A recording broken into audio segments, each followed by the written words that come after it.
Welcome to the Power Platform Show. Thanks for joining me today. I hope today's guest inspires and educates you on the possibilities of the Microsoft Power Platform. Now, let's get on with the show.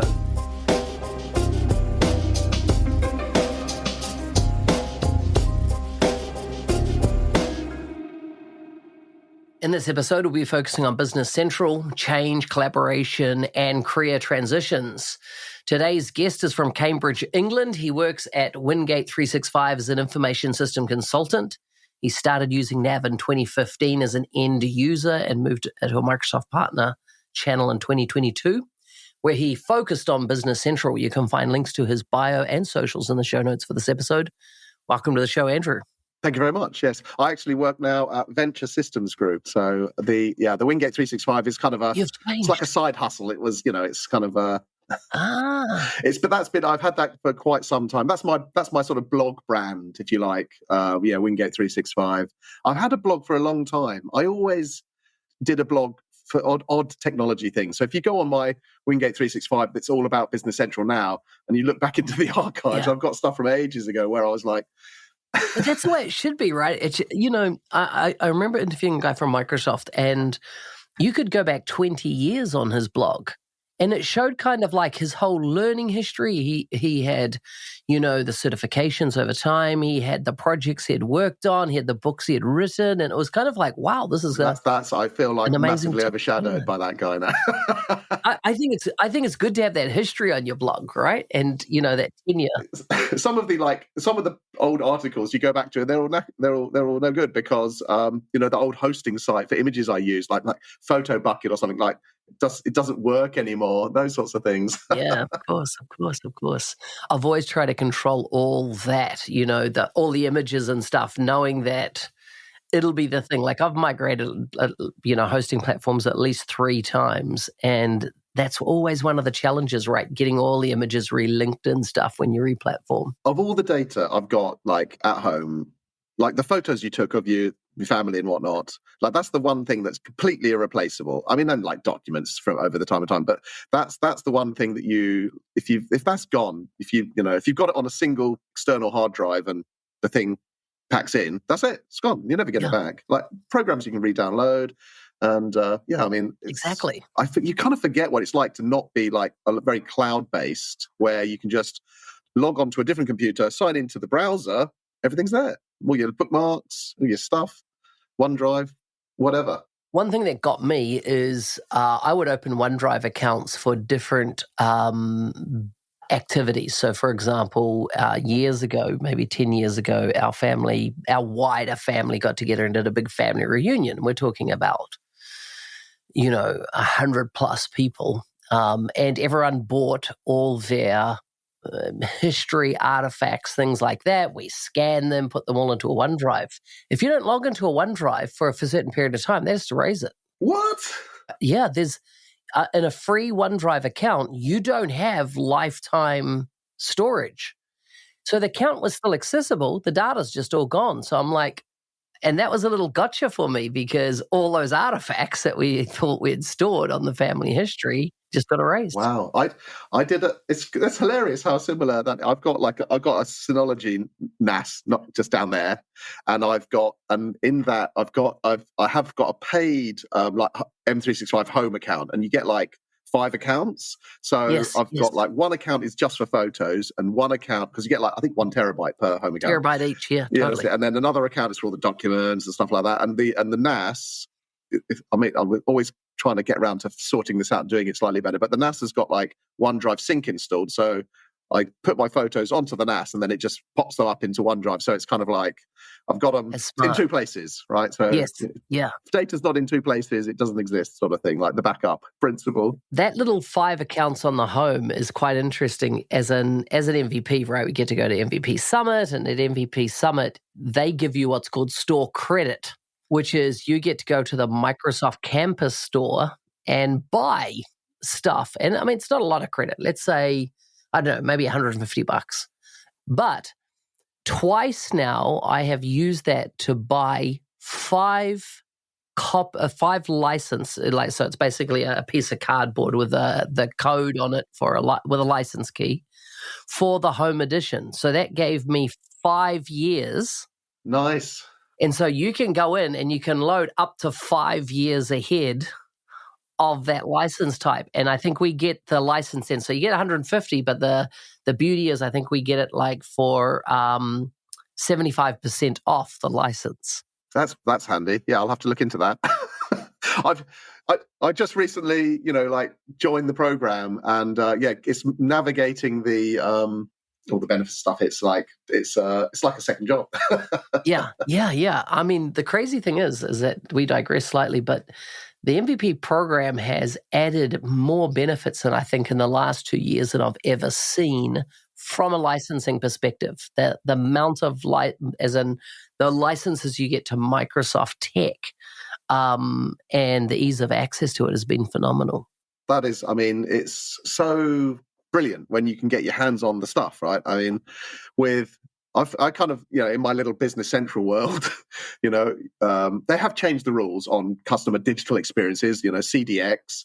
But you can basically, if you're working in a partner, you can set up a sandbox and you can get into Business Central and you can just do anything, and you can develop to it. And it's just so, like that's how else do you learn, right? Like you've got to try it out, you've got to give it a go. I mean, that's the real reason for the blog. It's not. It's the real kind of, it's like I'm lazy, right? So I want to say, future Andy, I've solved a problem. It's like, oh, that was a real head scratcher. Let's write it all down in a blog post, because then, maybe that helps future Andy. And then, some other people, if it helps someone else as well, that's a beautiful thing. Yeah, I've definitely been in the scenario where I have Googled challenge and it's given me my own blog post back. Yeah. I haven't quite got to the stage yet where, and I think, I'm very impressed with the like the think big approach. So if I've got my blogging time is, like after Sunday afternoon when there's nothing much else going on, kids are all taking care of themselves, and I've got a couple of hours to do a thing and it fits into that spot. But I mean, listening to your, some of your past podcasts and things where you're talking about like, well, what about if you did 10, could you do 10 and then you're covered for 10 weeks? You can have like a holiday from blogging or that sort of thing. So I have kind of moved across to doing a few pieces like YouTube, that sort of stuff, right? Because you can just pick a thing and showing it on the screen is so much nicer than writing about it. But one thing that I did do, which I thought, like, to save myself time, be efficient, is take the YouTube transcript, bung it into ChatGPT, and just tell it, turn this into a blog article. It doesn't get it 100% right, but I just paste that below the video and then correct it a little bit.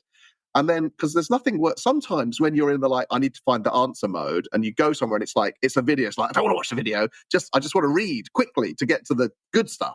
So, again, I'm kind of just doing it for myself, right? But I know that's like a pet peeve of mine, when you've got a video and you have to watch all the flipping video to see the answer. Yeah.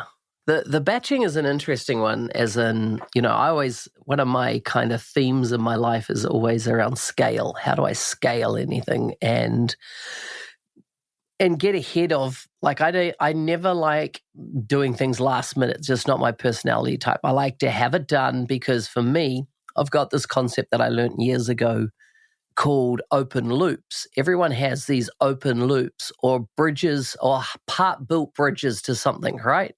You're going to do something, you're halfway across the bridge, and then you're like, squirrel, and you're off and you're on something else. And so if you look in your life, often you've got, 1,500 half-built bridges, things you're partway through doing, and then this whole concept of open loops. And I first saw it in the concept of, you look at your garage and it's a mess. And every time you open the door to go into your garage, you're like, oh yeah, I've got to clean that. I've got to clean that. And that's an open loop in your brain, because every time you open it, you get a little bit of cognitive stress about, didn't do it, haven't done it. And the whole idea was, well, if you put that into a list or put that into somewhere, you've given your brain the permission to forget about it. So when you open it, you go, it's on my list. I'm scheduled to do that in 2 weeks' time. And so what I do now is that, like, on Tuesday this week, this is my last podcast recording after I've got one more show today to do. But on the first week of the month, I will do 3 days, and I did 14 meetings, for example, on Tuesday, podcast recordings and stuff. And of course, and then, the lady that looks after my scheduling of my shows, she came to me yesterday and was like, hey, listen, your shows are booked through to August. So I'm not, when I go to MVP Summit and stuff, people go, oh, you're bringing your recording gear so you can I'm like, no, I don't want to think about that. Man, I want to be creating, I want to just go meet people and say hello and not feel like, I've got to produce something from it. It was entertaining listening to you and Brad talking about the technology like Riverside and having an extra camera and all that kind of stuff. And it's I'm on mode 1, absolute beginner.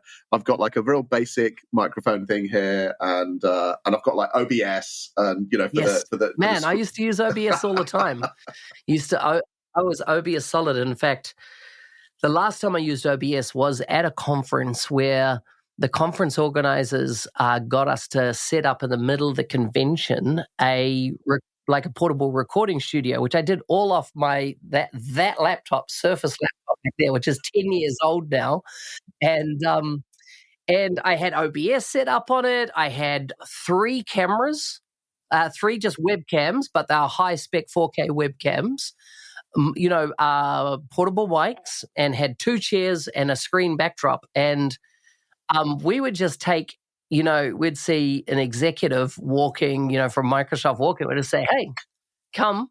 And so I remember grabbing Charles Lamanna, sat down, and I did a 30-minute riff, no questions, no nothing, just boom down on whatever. And, one of the reasons for podcasting is I wanted to be able to be in a position that I could take advantage of opportunities without going, oh, shoot, what do I say? And not become across as being jittery at that point, but kind of, I don't know, moving into muscle memory, I suppose. And this is what I do, I get it. And that was the last time I used OBS because I loved it. You could camera switch, I just had a little switcher. I could pop whatever camera.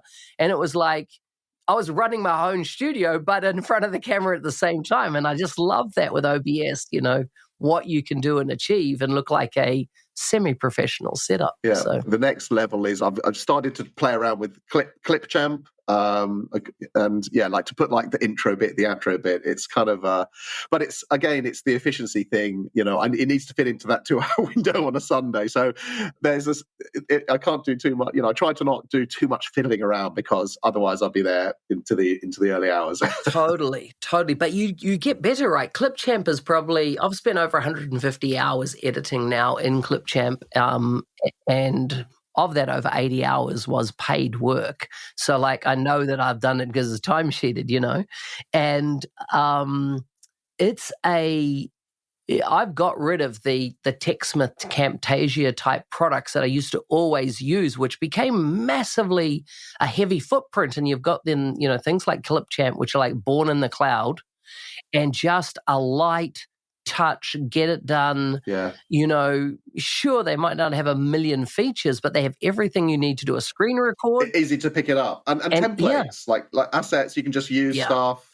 Fantastic. I love that product. It's on my speed rail on my computer, easy accessible. And the other one I've got into heavily is CapCut Desktop. Oh, I've heard of that. I haven't used it. Yeah, it's TikTok company, where they've removed the TikTok piece because the TikTok editor in the app was so good.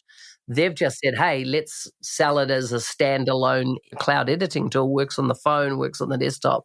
But Beautiful. It's just brilliant and speedy. Once again, using templates.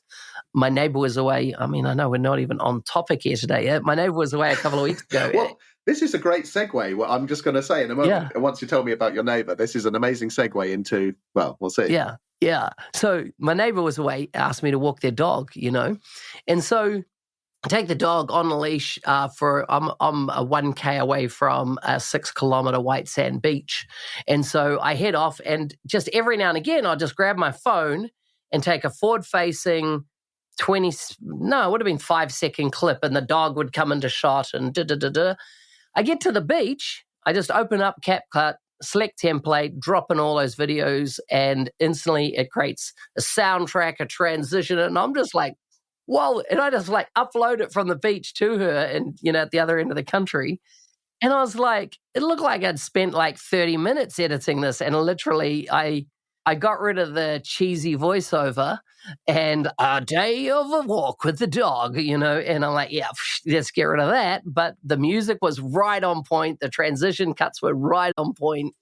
The fade in, fade out right on point. I was like, perfect. It's just tech has got so good these days.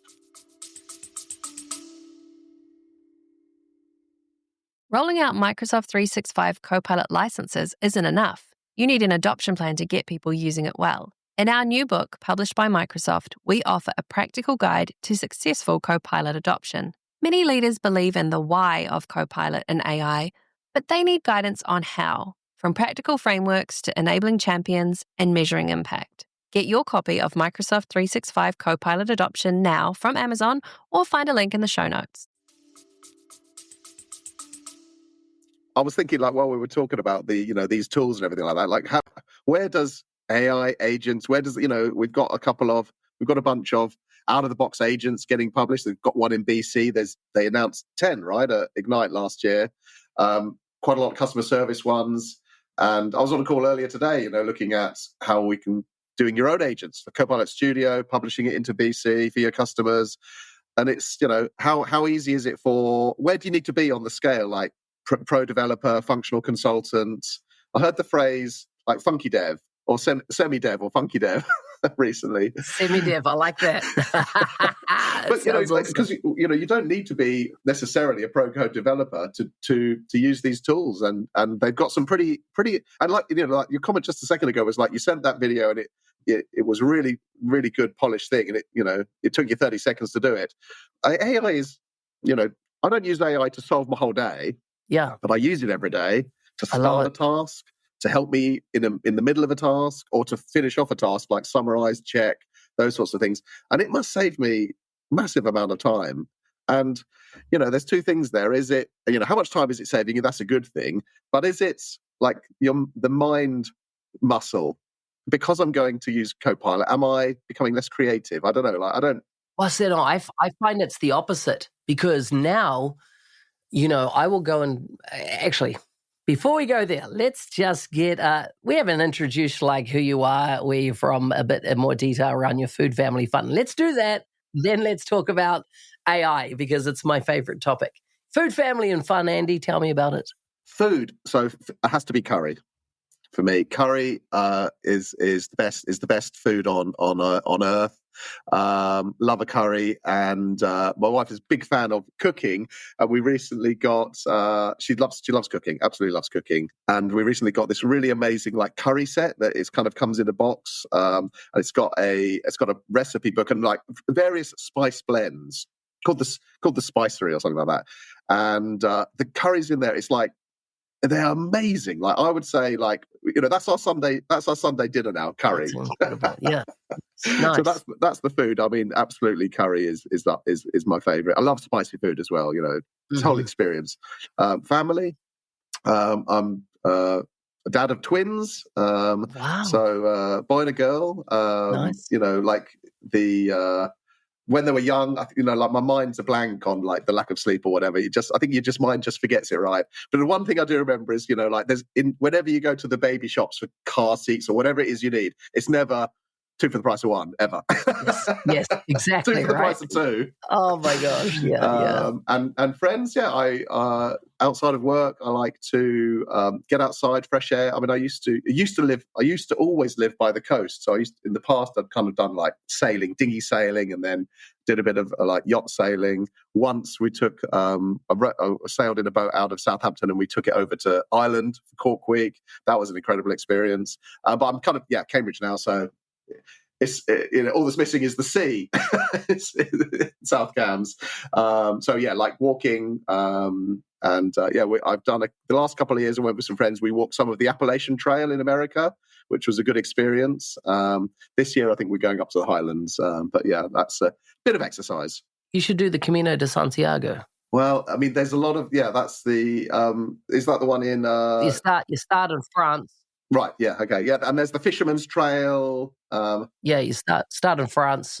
Took me 33 days walking. Okay. Yeah. Well, we're all kind of like still working with families. So we have to kind of like, we totally cheated on the Appalachian Trail as well. Like slack packing, they call it over there, where you go and stay at a hostel. I love it. And you just have a day pack. Perfect. And they drive you to somewhere on the trail and you walk for the day. And then they pick you up. Like one of the days you might walk back to the hostel, and one of the days you might walk out of the hostel. But the other days they're just driving you, and you're just doing sections, like interesting sections up the nice hill, blah blah blah, that sort of stuff. And then, but you come back in the evening, nice meal, like in America, steaks and barbecue, like massive, like amazing, right? And a comfy bed, the shower, and do it all again the next day. So nice, so nice. My first day on the Camino, 14 kg pack, Oof. And you learn very quickly that is stupid. And I got I had SLR cameras, drones, blah, blah, blah, all with me. All of those got packed into a box and sent for me to pick up at the post office in a month's time, and to get my pack down to about 9 kgs to make it manageable is just like, Yeah. The guys on the Appalachian Trail, the kind of the serious hikers, they talk about like 20 pounds pack, and and then on top of that your food and your water and those sorts of things. But those guys on the they are like, they just do ultra lightweight. Like everything is so incredibly light. Like a lot of the people that walk the trail, through hikers, they call them there. They won't take a tent, but they'll do like a hammock with a rain sheet and all sorts of stuff there to like just keep that weight really down. But yeah. Man, it just adds so much stress. Yeah, no, it's good. It's good for you. Getting outside, we're all stuck in front of these damn screens the whole time, right? It's good to get out, fresh air. I try to go for a walk most lunchtimes around the fields here.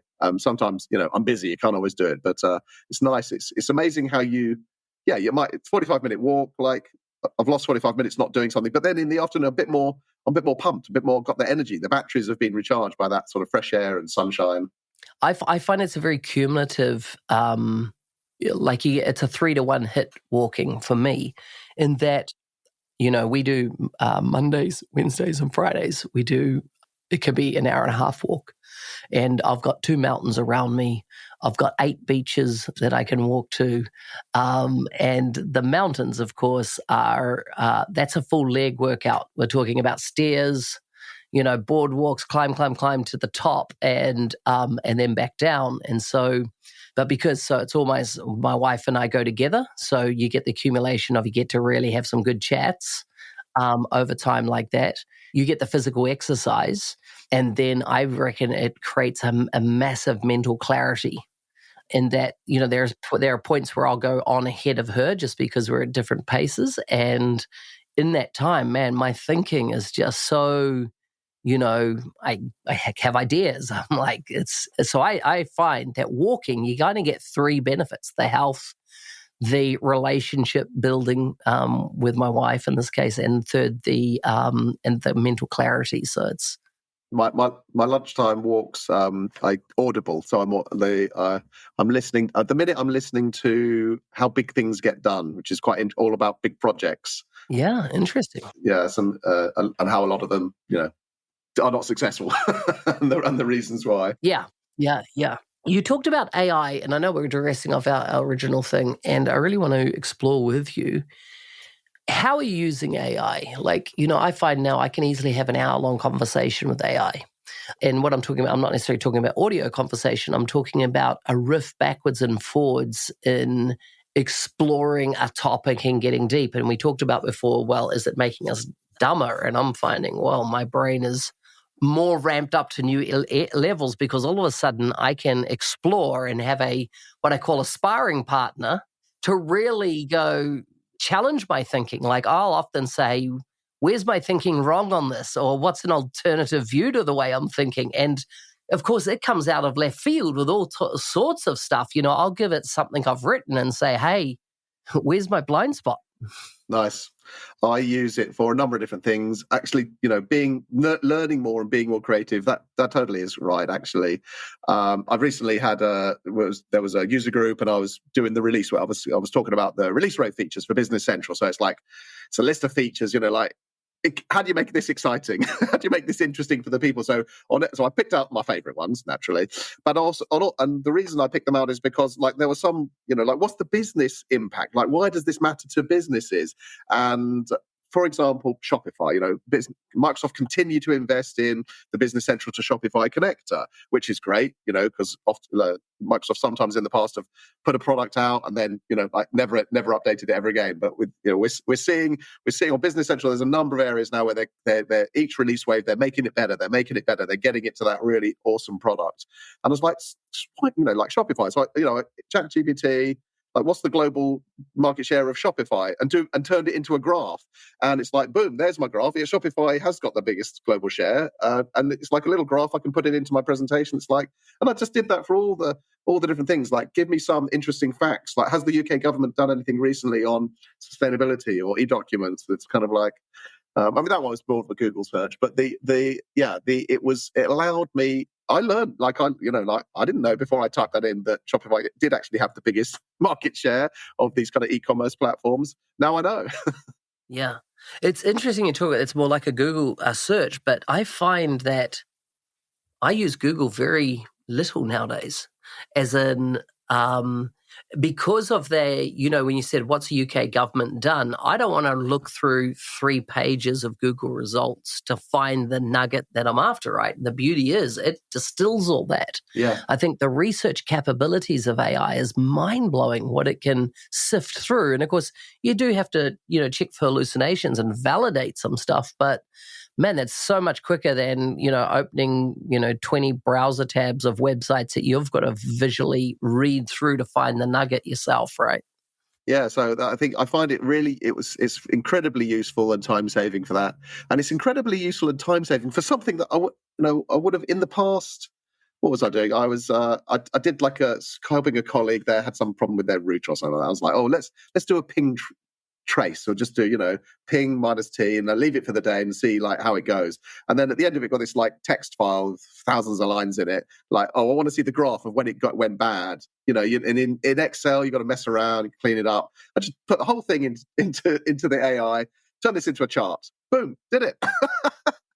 It's like it's like I don't need to do the cleanup stuff. I don't need to do all those extra bits and bobs. And it's something that was, I don't know, maybe it would have taken 10 or 15, but it takes a second. Yeah, but brilliant use case, right? Of just like capping the time on something. I was talking to someone yesterday and they were saying one of their prompts is 2,500 words long that they've written for a law firm.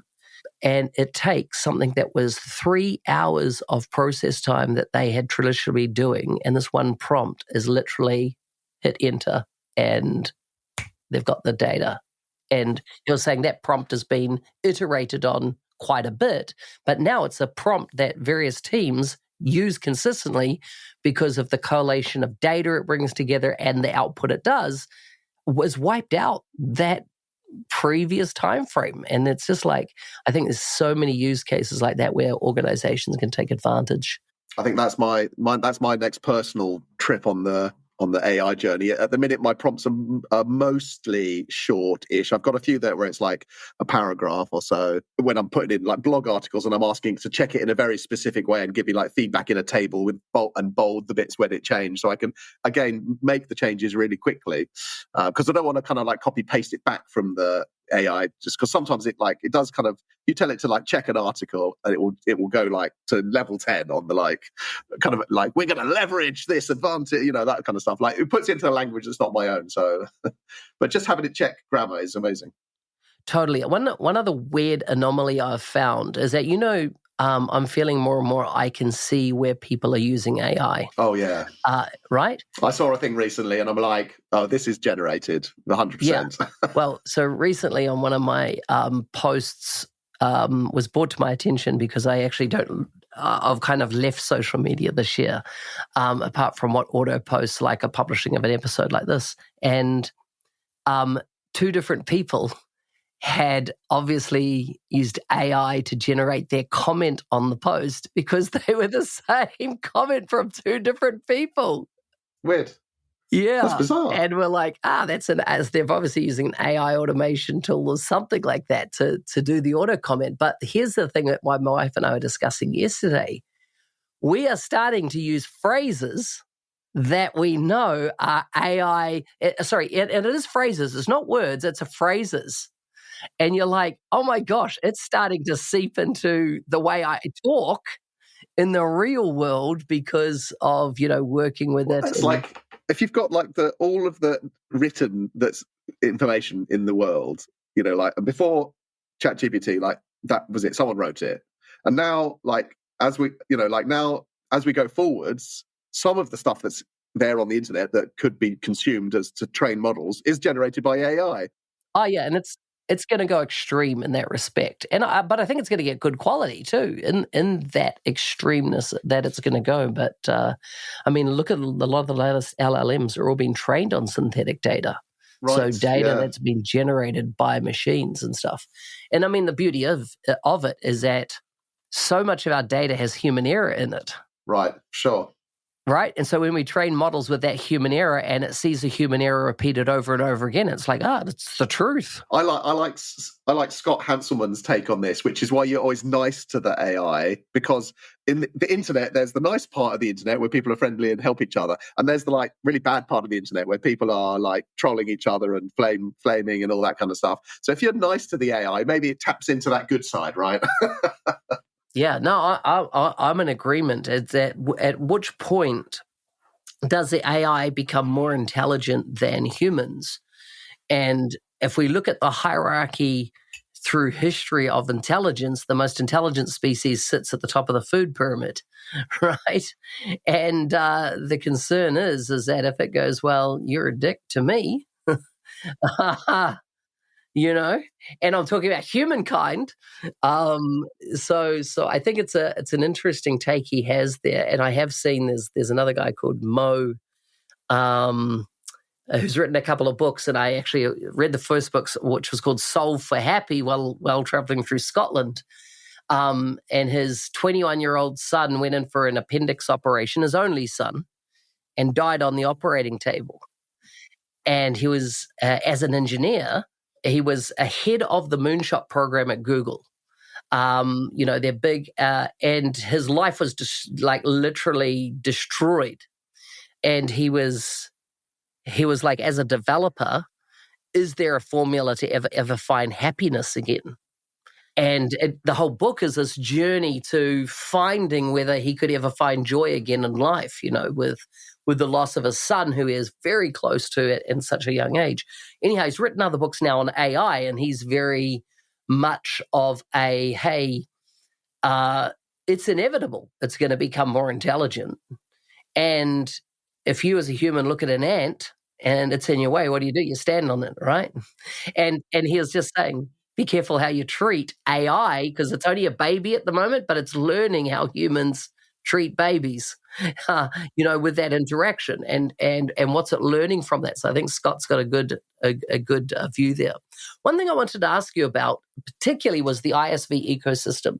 And the reason, from a Business Central point of view, I've always looked at Business Central in some degree, F&O, it always been well ahead from an ISV perspective, add-on solutions, etc. Because I come from the CE side of the house, right, where there was a couple of rock stars. The number one rock star ISV, undisputed, I would say, was a product called Click Dimensions, which is now called Click.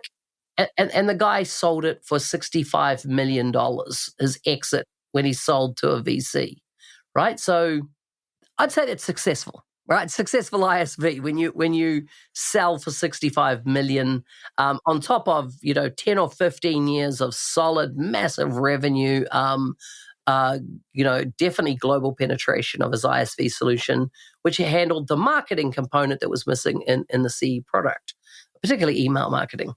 In Nav and Business Central, as I say, I've always noticed there seems to be a very rich ecosystem of ISVs that do some little piece that a lot of people need. And I always look at ISV solutions as in two. They're either horizontal, right? Like that marketing solution, doesn't matter what industry you're in, et cetera, you're going to do marketing. Or they're vertical, right? They solve maybe, you have a scenario where you have directors in multiple countries and there's a shareholding split that needs to be calculated in multiple currencies and multiple percentages, and the director was only on from this time to this time. So therefore, there's a lot of moving parts in how you financially accurately represent the allocation, if you like. Yeah. Might be that Microsoft go, hey, we're not putting that into the app because it's an edge case, right? So an ISV comes along, they have one customer that needs it, it builds, and then you find there's 50 other customers want it. Tell me about that ISV ecosystem from your perspective in BC. Yeah, I mean, the Business Central, the ISV ecosystem is essential.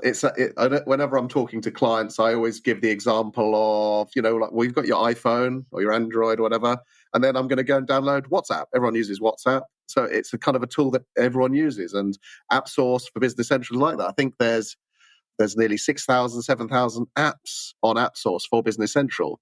And, there's some massive, huge companies on there, reputable ones, and there's some very smaller, there's a lot of very small ones. So part of the skill or part of the kind of like it's like the black book, which are the best ISVs to do the different thing. You want to have a company that's going to be reputable and that, has been around for a good long time and produces good quality ISV software. And there are some absolute belters out there. And exactly as you described, Microsoft's strategy for Business Central is invest in the core functionality, invest in the service layer, invest in AI, things that every business will need. And they leave the door open, and they make it possible for these ISV companies to create like top quality horizontal and vertical solutions that you align depending on, it helps Business Central be a good fit in many different places. We use a needs analysis survey from a company called CA365.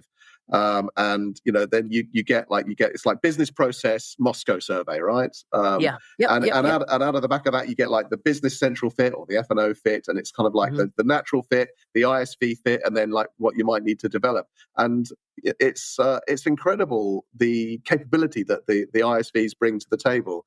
I mean, there are a few that if you're a Business Central consultant, you've all used Continia, you've all used Jet. There are some of these tools where just most projects will have it, and then you get the more specialist, and then you get those are kind of easy plug-in. And some of the ISVs, take Continia for example, that they do various things. One of the most common things probably that people might have used there is the document capture, the optical character recognition thing. But they've got a great product, but they've invested heavily also in the partner model. So as a partner, if you are a partner of Continia, one-click demo sandbox, like live version of BC that's got all the same demo that you did for every customer. It's ready to roll at the right rolling point, where you can kind of show off the stuff with a phone emulator for, on the expense app, for other things. Yes. So the really successful ISVs, they kind of go the next mile. Most commonly, the ISVs will, they'll usually give you like a not for resale license to the partner and give you a demo license so that you can, set it up, train your people. A lot of them, the TaskSplit would be another great example of a top quality ISV. TaskSplit University or the Continia.learn, docs.continia. It's just like Microsoft. It's just like learn.microsoft.com. They're sharing that information. They're producing good quality software. It's a good price. It does for the, would you build it or would you buy it? Some of these things you'd be crazy to build it because they've got it sorted. They're tooled up and they're ahead of the curve. They're, every single release wave, they're following the Microsoft release waves. They've got all the documentation. They support the partner. It just makes it's so great interacting with these companies because all they do is make you as a partner organization, they just make you look better. Like they make you able to meet the client's needs. There's nothing greater on, when you're having a sales call or a pre-sales call and the person, like, can it do this? Can it do that? It's like, oh, here we go. On the next demo, we'll show you that tool. And, some of these tools, if people are moving from real old systems, and a lot of companies that, in the market for Business Central, they might be moving off of Sage or QuickBooks or whatever. And some of the, when you jump up to Business Central, some of the tools in there, people say things like, wow, that's going to save me a day every week, these sorts of things. And it's, I think that's, there's, doing professional services delivery can be stressful at times, but the reason why I keep going at it is because it's those moments where you're I love just, solving problems for people. At the end of the day, the tool is there, but it's that relationship. And with a Business Central project, most Business Central projects are relatively SMB size. So, Business Central delivery team might be 2 people: a lead consultant, PM, maybe a little bit of development time from somebody. But that lead consultant, you get to know all the people in that other business. You kind of become part of the team for the duration of the project, perhaps, and you can really kind of, people are grateful when you're solving all their problems and making their lives a little bit easier, right? Yeah. So to answer your question, ISV is essential for Business Central, and Business Central compared to F&O, I think there's, I don't know the stats, but maybe it's an order of magnitude 10 less ISVs for F&O, because F&O's got a huge amount of functionality. And sometimes, Microsoft, they buy it for Business Central as well, but Dynaway, Enterprise Asset Management, in F&O, it's part of the product. They bought it a while back. In Business Central, you can plug it in as an ISV. Yeah, because not everyone's going to need it, right, as well. And so it's about that, creating that clean core and sticking to the knitting, and then allowing people to fill around the edges. It's something here I want to explore a lot more, because one of the other common themes I'm noticing in the industry, particularly in the Power Platform space, is that there's people wanting to produce ISV solutions, but they don't know how to license it and lock it down, because the platform doesn't have any construct to, it's very easy to reverse engineer, and therefore, people are like, well, do I want to put all my IP out there and lose it? For sure. I mean, Business Central is not perfect in that regard, and my background is not development, so I've got an idea of the plan, but I don't know exactly. But ultimately, with ISVs and Business Central, you can. I'm not sure if it's actually released yet, but certainly very soon. You can monetize through AppSource automatically. You can make your extensions so that people can't download the source code. Yes. Which is a problem in itself. I'm sure when you spoke to Brad last, he might have mentioned the source code. There's nothing worse than going and trying to support a customer and their previous partner stored a bunch of 100%. extensions just for them, and and you can't get the source code. And if it was nav on-prem, you could get into the database and maybe you could get it. It's not great, but in the SaaS, no. If they've marked, you cannot download the source code, you have to recreate. You have to recreate functionality. It's a bit of a nightmare. Totally, right? And that's, technical debt in the extreme. Last question, because we're well over time. Tell me about change management from your perspective. Sure. Change management for me is, again, people and communication is the number one factor there. And, there's various models, like the change curve and all these sorts of things.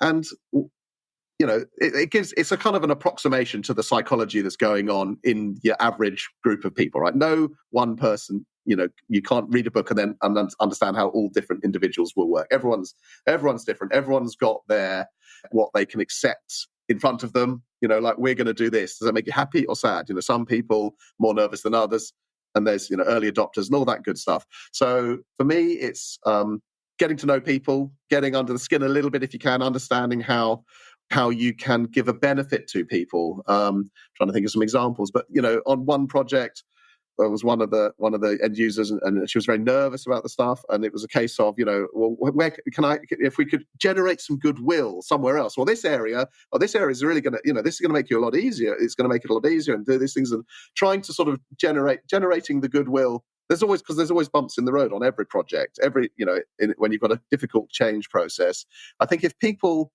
Being honest is incredibly important. You've got to have, and that means sometimes having the difficult conversation straight away. The people are going to want to hear this at all.